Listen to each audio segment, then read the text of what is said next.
Assalamualaikum warahmatullahi taala wabarakatuh. Saya Fakhrul Masih, Kepala Sekolah SMP Al-Ibrahimiyah. SMP Al-Ibrahimiyah merupakan sebuah lembaga pendidikan formal yang berada di Desa Genteng, Kecamatan Konang, Kabupaten Bangkalan. SMP Al-Ibrahimiyah berada di tengah-tengah masyarakat yang masih awam akan pendidikan formal serta perekonomiannya menengah ke bawah, sehingga mereka sama sekali belum memahami pentingnya pendidikan formal bagi anak-anak mereka. Begitu juga peserta didik di SMP Al-Ibrahimiyah, rata-rata mereka tinggal bersama kakek neneknya di rumah, sedangkan orang tua mereka berada di luar Madura. Ada kalanya mereka harus membantu pekerjaan-pekerjaan kakek neneknya tersebut pada hari efektif sekolah, sehingga hal tersebut membuat mereka tidak aktif sekolah, kurang disiplin, serta kurang termotivasi untuk mengikuti kegiatan pembelajaran di kelas. Rendahnya kesadaran masyarakat akan pendidikan yang harus dijalani anak-anak mereka menjadi tantangan tersendiri bagi kami untuk mengembangkan sekolah menuju perkembangan yang lebih baik lagi. Permasalahan yang terdapat di SMP Al-Ibrahimiyah adalah rendahnya keaktifan, kedisiplinan, serta motivasi belajar peserta didik di sekolah yang disebabkan mereka harus membantu kakek neneknya bekerja di rumah.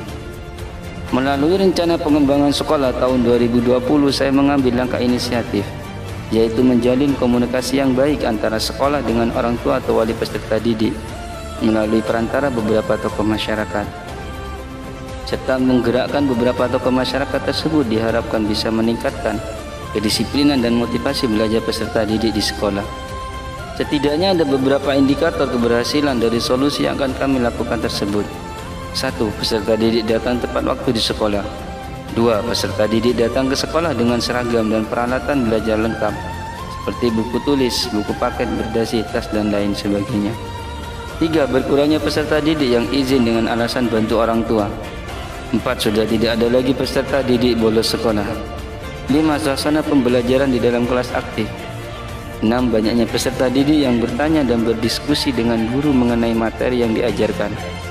7. Tidak ada lagi peserta didik yang tidak mengerjakan PR atau mengerjakan PR di sekolah.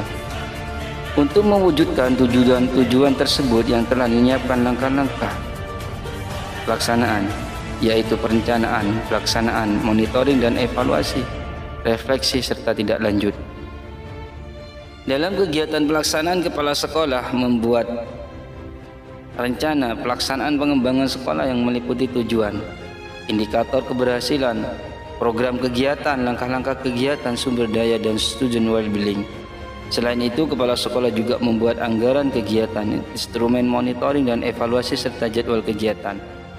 Rancangan kegiatan rencana pengembangan sekolah diawali dengan 1. Sosialisasi dengan koordinasi dengan warga sekolah mengenai kegiatan-kegiatan untuk memecahkan permasalahan tentang kurangnya kedisiplinan dan rendahnya motivasi belajar peserta didik di kelas.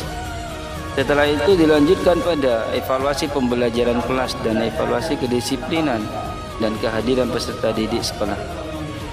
Lalu mengumpulkan informasi faktor yang mempengaruhi peserta didik tidak disiplin dan tidak aktif masuk sekolah. Dan selanjutnya mendata peserta didik yang bermasalah. Dilanjutkan rapat lanjutan dengan ketua yayasan dan komite terkait pembentukan Korwil. Korwil merupakan tim yang terdiri dari tokoh masyarakat yang disegani seperti guru-guru ngaji dan tokoh-tokoh belajar. Dan terakhir menugaskan Korwil untuk mengunjungi rumah peserta didik yang tidak aktif kehadirannya di sekolah. Nama saya Rosmati, alamat Dusun Berkongan, Desa Genteng, Konang, Bangkalan. Kelas saya 7 SMP Al-Ibrahimiyah. Alhamdulillah, saya sangat senang sekali bisa kembali bersekolah. Sejak ada himbauan itu, saya tidak disuruh bekerja lagi. Saya sangat bahagia bisa bertemu dengan teman-teman saya, bisa belajar bersama, dan saya akan berjanji akan lebih giat lagi dan lebih disiplin supaya cita-cita saya tercapai. Assalamualaikum. Dari serangkaian kegiatan rancangan pengembangan sekolah yang kami lakukan, semua indikator tercapai dengan baik.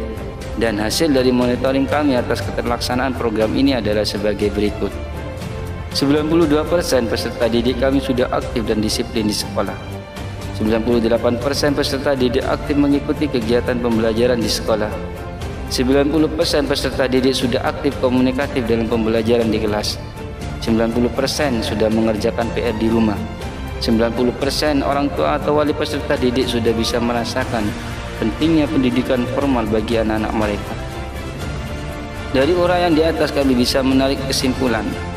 1. Semua kegiatan rencana pengembangan sekolah berjalan dengan baik dan lancar. 2. Rencana pengembangan sekolah di sekolah kami telah berhasil merujuk pada indikator-indikator keberhasilan yang telah kami capai.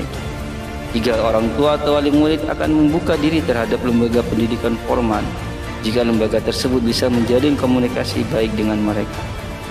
Demikianlah kegiatan rencana pengembangan sekolah di sekolah kami SMP Al-Ibrahimiyah tahun 2020.